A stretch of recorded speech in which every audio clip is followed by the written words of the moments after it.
안녕하십니까. 6급 배정 한자 풀이 네 번째 시간이죠. 한자는요, 이야기로 외울 때만 여러분에게 가장 오랫동안 남는 부호가 아닌 이야기거리일 겁니다.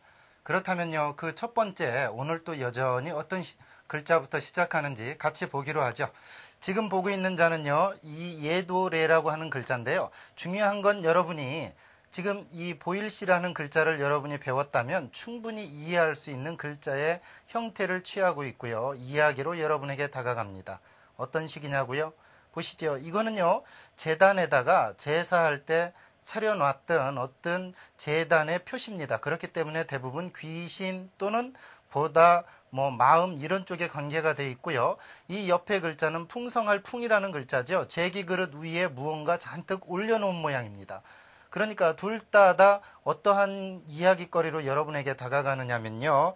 제사할 때 신 앞에 제물을 풍성하게 차리고서 제사를 지내는 것은 바로 예의요 예절이다 라는 뜻에서 예의 또는 예절 그런 글자로 여러분에게 다가가고요. 그 응용 한자어를 보면 예식장, 실예라는 말이 있습니다. 이때 예식장 할 때는요, 당연히 예식을 하도록 여러 시설을 갖춘 곳을 예식장이라고 그럴 거고요.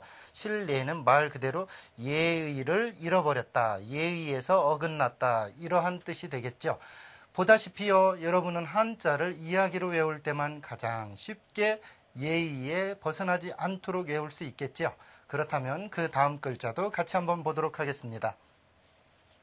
그 다음 글자는 성씨 이자로 많이 쓰이는 자인데 이것이 원래 의미는 성씨라는 뜻으로 쓰이기 이전에 오얏, 자두라는 뜻으로 쓰였죠. 오얏이나 자두는 바로 우리가 지금 생각하는 것보다도 더 일반적으로 마을이나 또는 동구밭에 많이 있었던 모양입니다. 그러면요, 그 동구밭으로 같이 한번 나가보시죠. 지금 보니까요, 나무목 밑에 아들자라고 했고 이 아들자를 달리 자식자라고도 표현을 하죠. 즉 나무 밑에 자식 어린 아이들이 매달려서 무언가 따는 것이다.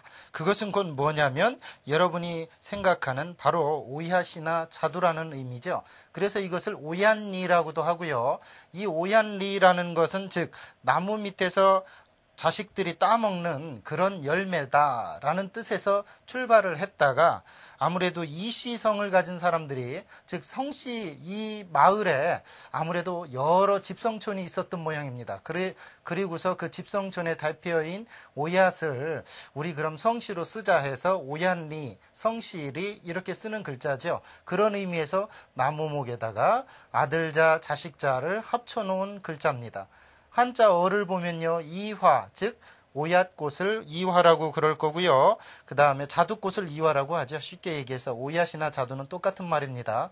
이조, 즉 이시조선, 태조 이성계가 세운 조선을 이조라고 즉 격하해서 하는 말이죠. 이것은 아무래도 우리나라 사람들이 한 말보다는 일본인들이 우리 조선을 좀 더 한 문중으로 편파적으로 얕보아서 하는 말이 이조라는 말이죠. 그러니까 여러분들은 되도록이면 이조라는 말을 쓰지 않는 게 낫겠죠. 중요한 거는요, 성씨이, 즉 이시성을 가진 사람이 조선을 세웠다는 거죠. 소위 말하면 태조 이성계를 일컫는 이야기일 겁니다. 그러면 또 어떤 글자가 있는지 같이 보겠습니다.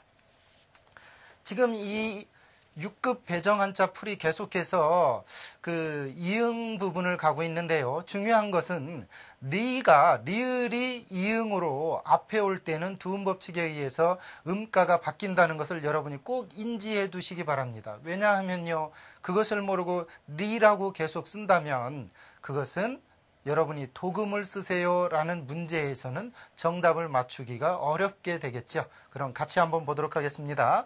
지금 이 글자는요, 벼화 옆에 선칼도, 칼도라는 글자입니다. 즉 합쳐서 무슨 글자로 쓰이느냐면 이렇게 나눌 수가 있겠죠. 벼 이삭을 이야기하는 거고요. 이건 칼을 이야기하는 거죠. 합쳐서 벼를 칼로 베어 거두니까 이롭다라는 뜻으로 이로울 리자가 되고요. 당연하죠. 옛날에는 가장 부유하고 이로운 일이라는 것은 곡식을 거두는 일일 테니까요. 그런 의미에서 곡식을 나타내는 벼화에다가 그것을 거두는 칼 합쳐서 벼를 칼로 베어 거두니까 이롭다 또 별을 칼로 베기 위해서는 이 칼이 날카로워야 된다 해서 날카로울리 이렇게도 쓰는 글자가 되겠습니다. 한자 어를 보면요. 편리, 즉 편하고 쉽다, 편하게 해서 이롭게 한다, 뭐 그런 뜻이 되겠죠. 그 다음 이기심 할 때 이기, 자기 개인의 이익만 그런 걸 챙기는 것을 이익이라고 그러겠죠. 즉 자기를 이롭게 하다라는 뜻의 글자가 되겠습니다. 여러분은요, 이처럼 한자가 이야기거리일 때만 여러분에게 생각으로 다가갑니다. 그 생각을 소중히 하시고요. 또 다른 생각 속으로 같이 가보겠습니다. 지금 보니까요, 다스를 리라는 글자인데 이 어원을 더듬어 올라가 보면요, 임금왕이 아닌 구수록이라는 사실에 대해서 여러분이 꼭 인지하셔야 됩니다. 왜냐고요? 구수록변 임금왕이라고 해서 구수록이 변으로 쓰일 경우는 임금왕처럼 점을 떼고 쓰이죠. 어떻게 해요? 이처럼 쓰입니다. 같이 보시죠. 지금 보니까요, 이게 제가 말한 구수록변 임금왕입니다. 즉 이와 같다는 거죠. 구수록이 변으로 쓰일 때는 이처럼 점을 빼고 쓰이는 경우가 거의 다라는 거고요. 그 옆에 것은 마을리죠. 그럼 이것이 어떻게 이야기로 다가갈까요? 여러분 생각해 보십시오. 구슬의 표면에 나타난 어떤 무늬가 마치 마을의 어떤 경지 정리를 잘 해놓은, 즉 마을의 어떤 경계선이 잘 다듬어져 있는 그런 것처럼 이치에 맞게 잘 다스려야 된다는 얘기죠. 그런 의미에서 다스릴리, 이치리 이렇게 된 글자입니다. 예나 지금이나요, 구슬을 잘 다스리는 세공장이라면 구슬의 표면에 있는 무늬를 마을의 어떠한 아름다운 풍경처럼 이치에 맞게 잘 다스리는 사람일 겁니다. 억지로 무늬를 없애거나 그곳에 있는 흠집을 지우려 한다면 그 옥은 점점 작아지겠죠. 여러분의 단점도요, 때로는 장점이 될 수 있습니다. 어떻게 해요? 이런 응용 단어처럼 보시죠. 응용 단어를 보니까요, 한자어에는 도리라는 게 있습니다. 즉 무슨 이야기입니까? 도리는 사람이 마땅히 행하여야 할 바른 이치죠. 길에 맞는 이치, 도리입니다. 즉 아까 말했던 여러분의 어떤 단점도 도리에 맞게 잘 여러분들이 개발한다면요, 충분한 여러분들의 장점이 될 수 있겠죠. 그 다음 한자를 보니까요, 이유라는 것은 글자인데 이때 이 다스릴 리가 앞에 오면 이응으로 바뀌어서 이유 이렇게 되겠죠. 이유의 유는 말미암을 유자입니다. 바로 이번 시간에 계속해서 여러분에게 강의할 그런 글자입니다. 중요한 건 이유라는 건 여러분에게 까닭이라는 뜻의 한자어겠죠. 이유를 대지 마라 하는 것은 까닭을 대지 마라, 소위 말하면 너의 어떠한 핑계를 대지 말라는 뜻으로 많이 쓰이는 말이죠. 여러분들 꼭 기억해 두시기 바랍니다. 그 다음 글자를 보니까 여러분에게 옛날 당시의 상황으로 고스란히 옮겨갈 수 있는 글자입니다. 어떻게 해요? 해와 달이라는 것은 빛을 내는 가장 기본적인 당시 사람들의 인식이었을 겁니다. 왜요? 에너지라는 어떤 불을 낼 수 있는 요소가 없었던 당시에는 자연에서 가장 밝은 것 하면 아무래도 해와 달이었을 거고요. 그 다음에는 반딧불이었겠죠. 그래서 이런 글자를 만듭니다. 해와 달을 합치고서 밝을명이라는 글자죠. 원래는요, 이 앞에 해일자가 아니었습니다. 무슨 말이냐면 창문이었죠. 이 창문을 나타냈던 글자죠. 저녁에 누워서 창문에 보이는 달이 굉장히 밝았다, 그런 의미에서 밝을명이었습니다. 당시에 당연히 전등불이 없었던 당시에는 창문 틈으로 보이는 달이야말로 가장 밝다라는 것을 표현할 수 있는 그런 어떤 생각이었을 겁니다. 그러다가 그것이 해일로 바뀌면서 해와 달이라는 밝은 것들을 합치면 더 밝지 않겠는가 해서 밝을명이라는 글자를 이처럼 만들고요. 한자어를 보니까 광명이라 하면 밝은 빛을 광명이라고 그러고요. 그 다음 명일 그러면 밝은 날이란 뜻이 아니고 아직은 밝지 않았지만 밝아올 날, 즉 내일이라는 뜻으로 가장 시험에도 잘 나는 말이죠. 명일 그러면 밝은 날이 아니고 내일이라는 뜻입니다. 여러분들이요, 이처럼 한자는 미래를 예측하기에 해와 달을 합쳐서 여러분에게 다가가는 경우도 있습니다. 자연은 가장 글자를 만들기에 적합했던 당시에 눈에 보이는 현상들이었으니까요. 그러면은요, 또 어떤 글자를 옛날 분들이 어떤 식으로 만들었는지 같이 보시죠. 이 글자는요, 말 그대로 상형의 가장 표면을 보여주는 겁니다. 대표적인 양식이죠. 어떤 식으로요? 이처럼요. 즉 눈의 모양입니다. 눈동자죠. 물론 제 눈은 이처럼 크지를 않기 때문에 눈목을 쓰라고 그러면 전 좀 더 빼빼 마르게 쓰겠죠. 하지만 중요한 거는요. 눈동자의 모양을 이렇게 변천하면서 이렇게 바꾸어서 사람이 알아볼 수 있는, 즉 어떤 사물의 모양을 본떠서 점점 변화시켜서 현재 쓰이는 글자의 과정으로 변천해오는 것, 이것이 상형 문자의 가장 기본적인 거고요. 그 대표적인 것이 눈목이라 할 수 있겠죠. 이 눈목은 말 그대로 눈의 형태를 본딴 글자입니다. 그런 의미에서 보면요, 이 제목이라는 것도요, 제목제의 눈목이죠. 즉 글이나 책 또는 그림, 어떤 노래 따위에 저 표면에 나타난 이름을 제목이라고 그럴 거고요. 이 면목이 없다 그럴 때 쓰는 이 난면자, 즉 얼굴 낮자죠. 낮짝입니다. 이때 이것은 대낮할 때 낮이 아니고 치읓이 들어가는 난면, 그래 놓고서 눈목, 면목이라고 그러면 얼굴의 생김새란 뜻도 있고요. 또 남을 대하는 체면이라는 뜻도 있죠. 중요한 거는요, 둘 다 약간씩 뜻이 바뀔 때도 있다는 겁니다. 무슨 이야기냐면요, 한자가 가장 여러분에게 다가갈 때 예전에 만들어졌을 당시의 어떤 어원보다는 내려오면서 약간씩 바뀌는 말이 있죠. 쉽게 얘기해서 적당이라는 말이요.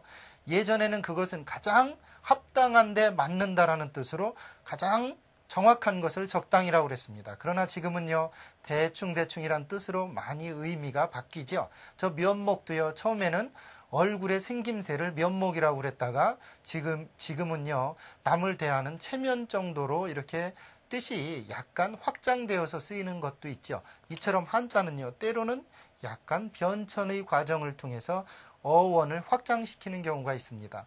예를 들면요, 수족이라는 말, 손과 발이라는 뜻도 있지만요, 중요한 건 자기 마음대로 부릴 수 있는 사람을 수족이라고 그러죠.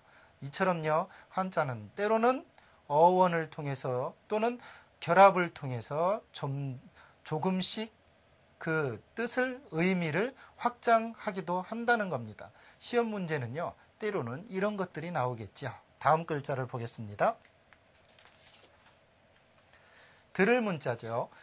이 들을 문자는요, 중요한 게 있습니다. 문문을 가지고 있으면서 그 안에 어떤 것과 결합하느냐에 따라서 때로는 묻다, 듣다, 또는 한가롭다, 또는 사이다, 이런 뜻이 있습니다. 그러면 같이 가보겠습니다. 지금 이것은요, 문문에다가 귀가 붙어서 들을 문이라는 글자입니다. 중요한 건 이처럼 문에다가 귀를 대고 남의 이야기를 듣는다는 얘기죠. 그렇기 때문에요, 문이라는 음가를 가진 것은 부수가 아니고요, 뜻에 해당하는 부분이 부수입니다. 이 글자의 부수는 귀가 되겠죠. 그 한자어를 보면 소문, 즉 듣는 바 또는 어떤 여러 사람 입을 통해서 오르내려져서 전해져 내려오는 말을 소문이라고 그러고요. 신문은 새로운 사실이나 사건을 알려주기 위해서 정기적으로 발행하는 인쇄물을 신문이라고 그러죠. 소위 말하면 새로이 들려주는 이야기거리가 있는 정기적 간행물, 이쯤 되는 게 신문일 겁니다. 중요한 거는요, 결합하면서 그 새롭게 들려주다, 새롭게 들리다라는 뜻으로만 쓰이는 게 아니고 지금은 신문 그러면 정기적 간행물까지 의미가 쓰인다는 거죠. 이처럼요, 단어는 어떠한 연장선상에서 계속해서 바뀔 수 있는 가능성이 있습니다. 중요한 거는요, 본래 새로이 들려주다라는 뜻은 그대로 간직하고 있다는 거죠. 그럼 다음 글자를 보도록 하겠습니다. 지금 이 글자는요, 나무목에다가 이 나달, 즉 쌀 나달의 어떠한 그 점점을 합쳐놓은 글자입니다. 어떤 식이냐고요? 이처럼요. 지금 보니까요, 이 점을 나타내는 이것은요, 소위 말하면 벼에 붙어있는 곡식의 나달일 거고요. 이것은 나무라는 뜻이 아니고 벼의 이삭을 의미하는 겁니다. 즉 벼에 붙은 나달을 나달의 그런 의미를 합쳐놓고서 이것은 쌀이다라고 우리가 그 정하자 해서 쌀 미자가 된 겁니다. 이러한 글자는 여러 가지가 있는데 뭐 차후에 우위에 삐침이 있는 것과 또 뭐 여러 가지 형태가 있습니다. 중요한 건 이것은 나무라는 뜻이라는 의미보다는 별하는 뜻이 더 강하다는 거죠. 그 한자어를 보면요, 미음, 뭐 쌀을 죽처럼 마실 수 있게 잘게 부숴가지고서 끓여가지고서 만드는 걸 미음이라고 그럴 거고요. 백미는 말 그대로 하얀 쌀, 흰 쌀을 백미라고 그러죠. 이처럼요, 한자의 어원 속에서 한자는 이야기거리로 여러분에게 다가갑니다. 그러면 또 다른 이야기를 보도록 하죠. 이 아름다울 미자를 보면요, 예나 지금이나 특히 사람들은 겉에 아름다운 옷을 입기 좋아했다는 것을 여실히 보여줍니다. 어떤 식이냐고요? 같이 보겠습니다. 지금 이걸 보니까요, 양양에다가 큰 데를 더했습니다. 물론 양양의 밑에 삐쳐나오는 것은 자른 상태지만 똑같은 거지요. 양양 밑에 큰 데, 즉 양의 큰 녀석이 아름답게 보인다는 뜻도 있고요. 이 큰 데는 사람이 양팔을 벌리고 서 있는 모습이고요. 그 위에다가 양털 같은 어떠한 가죽으로 머리에 장식을 했다는 거죠. 또는 모피를 입었다는 겁니다. 이런 사람들이 아름다워 보였다는 거예요. 그래서 틀림없이 예나 지금이나 머리를 장식하거나 옷을 입는 것은 이처럼 모피 또는 어떤 화려한 장식을 입은 것이 아름답게 보였으면은 예나 지금이나 똑같다는 사실이죠. 그런 의미에서 아름다울 미는요, 양양에다가 큰데 양이 큰 놈이 아름답다 또는 털이 아름답다는 이야기고요. 또는 서 있는 사람이 머리 위에 양처럼 털로 아름답게 장식을 하고 옷을 아름답게 입은 모습에서 아름답다 이런 의미가 되겠습니다. 한자 응용 한자어를 보면요, 미술이라는 건 아름다움을 나타내는 예술의 한 부분이겠죠. 뭐 그림을 나타내는 대표적인 거고요. 미남 그러면 뭐 아름다운 남자란 뜻도 있지만 잘생긴 남자란 뜻이겠죠. 원래 아름다울 미자는요, 여자가 더 많이 쓰이죠. 중요한 거는요, 사람이 꽃보다 아름답다는 거죠. 어떤 식으로요? 마음이 더 그렇다는 겁니다. 마음은요, 세상에서 그 무엇보다도 아름답습니다. 그런 의미에서 아름다울 미자는 외형적인 걸 나타냈다면요, 여러분은 마음속으로 여러분을 아름답게 가꾸시기 바라겠습니다. 다음 글자를 보겠습니다. 이 글자는요, 원래 성씨 이자처럼 원래는 성씨를 나타내는 글자가 아니었습니다. 소위 말하면요, 성씨 박이라는 글자인데 중요한 건 성씨 이자처럼 첫 출발은 단순하게 출발했다는 거고요. 아무래도 그것을 많이 그곳을 갖다 쓰던 사람이 있어서 성씨가 굳어진 거죠. 같이 보겠습니다. 나무목에 전복자를 합쳐서 성씨 박자, 원래는 소박할 박자죠. 이 글자를 보면요, 어떻게 만들어진 거냐면요, 나무 껍질이 점칠 때 사용하는 거북이 등껍질처럼 뭐 울퉁불퉁한 그런 자연 그대로라는 데서 순박하다, 소박하다라는 뜻으로 순박할 박, 소박할 박자였습니다. 그러다가 이것을 아무래도 나무 그 껍질이 그렇게 점을 칠 때 쓰던 거북이 등껍질처럼 울퉁불퉁한 나무 근처에서 많이 아무래도 박시성을 가진 사람이 집성을 했는 모양입니다. 그래 놓고 그 사람들이, 야, 우리는 이런 형태의 어떠한 그 장점이 있으니까 그것을 우리 성으로 한번 삼아보자 해서 뭐 아무래도 쓰지 않았겠나 하는 추론을 가능하게 하는 자가 되겠죠. 한자어를 보면요, 질박하다, 한마디로 말해서 별스럽게 꾸민 티가 없이 순수하다라는 뜻이고요. 순박하다, 보면은요, 순박할 순자에다가 말 그대로 소박할 박, 순박할 박이니까 합쳐서 꾸밈이 없고 뭐 소박하다 또는 소탈하다 뭐 그런 뜻으로 순박이라는 말을 쓰일 수 있겠죠. 이때 박자는요, 성씨박이라는 의미보다는 순박할 박이라는 그런 뜻으로 더 많이 쓰인 경우입니다. 한자는요, 지금 우리가 성씨로 쓰이는 대부분의 글자들은 처음에 보면 성씨로 쓰인 것보다는 만들어지는 충분한 이유가 있이 만들어진 후에 사람들이 갖다 쓴다는 것이 굳어져서 그렇게 성씨로 더 많이 쓰이는 게 요즘에 모든 성씨가 차지하는 그런 이유가 되겠습니다. 그러면요, 다음 글자를 보도록 하죠. 이번 글자는 여러분이 반을 편성한다 또는 뭐 몇 반 누구다 할 때 쓰는 글자입니다. 이 글자도요, 구술과 관계가 되어 있습니다. 어떤 식이냐고요? 같이 보겠습니다. 지금 요게 선칼도의 모양입니다. 그래놓고 양옆에 임금왕이 아니라 구스록이죠. 구스록을 이렇게 임금왕처럼 쓰이고 그 다음에 그것이 칼도로 나누어 놓은 겁니다. 즉 구슬을 양쪽으로 칼을 써서 반으로 딱 나눴다 해서 이것이 나눌 반이죠. 옥을 양쪽으로 칼을 써서 나누어 놨다 해서 나눌 반자, 이렇게 외우면 여러분들은 한자를 쉽게 외울 수 있을 겁니다. 한자어를 보니까요, 반장, 반의 우두머리가 반장이 되겠죠. 합반, 즉 반을 합치는 것을 합반이라고 그럴 겁니다. 예전에 어렸을 때 누구라도 다 경험을 했을 겁니다. 담임 선생님이 출장을 가면 옆반하고 합반해서 수업을 하는 경우가 있죠. 그럴 때 쓰는 것이 합할합자의 나눌 반자가 되겠습니다. 이때 반자는요, 나누다, 즉 구슬을 칼로 쪼개어서 양쪽으로 나누어 놓다 해놓고 나누면서 구슬옥의 점은 없어진다는 겁니다. 여러분들 꼭 기억하십시오. 구슬은 점이 없어지는 게 더 많습니다. 또 다른 글자를 보겠습니다. 돌이킬 반자인데요. 이 돌이킬 반자가 참 어원이 재미있습니다. 어떠냐고요? 같이 보시죠. 지금 보니까요, 이 돌이킬 반자 위에가 보면 이렇게 생겼죠. 이것은 무엇을 덮어놓은 겁니다. 소위 말하면 이런 것은 어떤 물건을 덮어놓는 건데요. 그 덮어놓은 것을 또우는 손의 모양이라고 그랬죠. 즉 손으로 덮어 가린 것을 손으로 뒤치는 모양에서 뒤치다, 돌이켜 놓다, 뒤집어 놓다 해서 돌이킬 반이다 라는 뜻으로 쓰인 겁니다. 즉 이것이 어떤 물건을 덮어 놓은 모양이고요.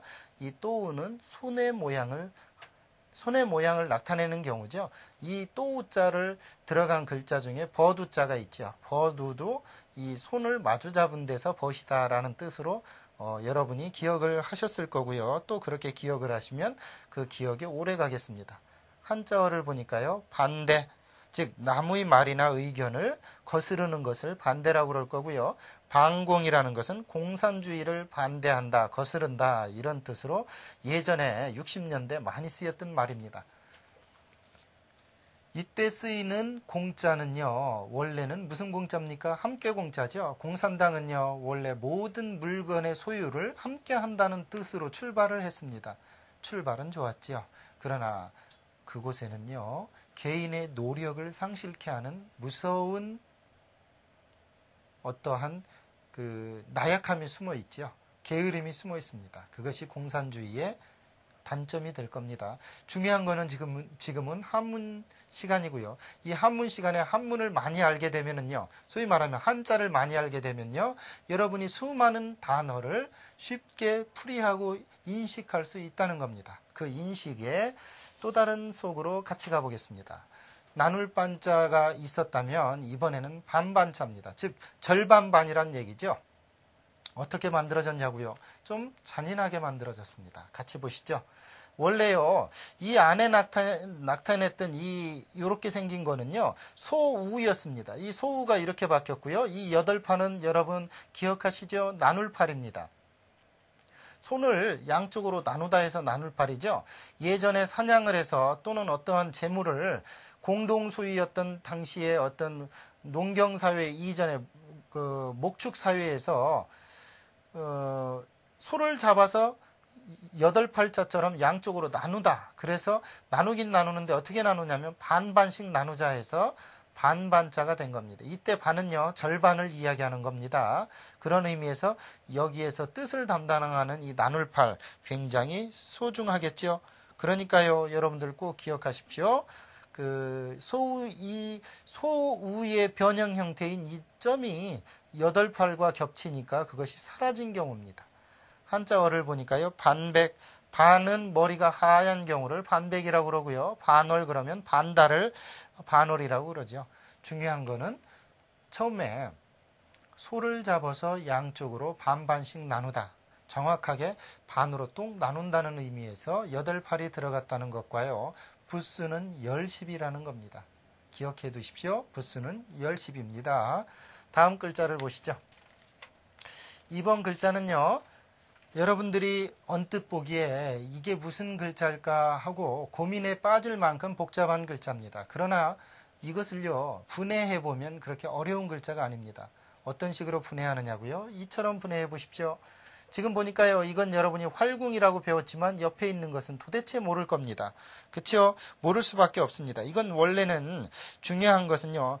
짓밟다라는 뜻을 가진 글자인데 자세히 보니까 이거는 갈발자죠. 무언가 이쪽 발 저쪽 발에서 걸어간다 해서 갈발이고요. 이거는 활궁이고요. 이거는 몽둥이입니다. 즉 어떤 도둑이 물건을 훔치고 가니까 활로 쏘기 이전에 몽둥이로 치려고 하다가 뛰어 달아나니까 활로 쏘다라는 뜻이죠. 중요한 건 그런 의미도 있지만요. 활을 쏘기 위해서 두 발로 풀밭을 짓밟다. 이게 짓밟다라는 뜻이니까요. 짓밟고 서서 활을 쏘다라는 뜻에서 쏘다. 그것이 조금 더 확장돼서 피다. 피다, 꽃이 피다라는 뜻의 피다라는 뜻입니다. 또 출발하다, 이런 뜻으로도 많이 쓰이죠. 그 한자어를 보니까요, 발표하다, 세상에 널리 드러내어서 알리는 걸 발표한다고 그러죠. 그 다음 발생, 태어나는 걸, 또 생겨나는 걸 발생이라고 그럽니다. 이때요, 위에 갈발이라는 의미 요소, 그 다음 활이나 창이나 몽둥이, 그런 것은 당시에 어떻게 쏘다, 던지다, 치다라는 뜻을 가질 수 있는 가장 기본적인 단위일 거고요. 그러니까 앞에 걸어 막 뛰어가는 놈을 창으로 또는 뭘로요? 그렇죠. 활로 쏜다는 얘기죠. 그래서 원래는 쏠발, 필발 이렇게 쓰인 글자입니다. 여러분, 한자는 이야기입니다. 오늘 강의는 여기까지고요. 중요한 거는요. 여러분들 꼭 결합의 원리를 통한 이야기거리를 찾아내시길 바라겠습니다. 감사합니다.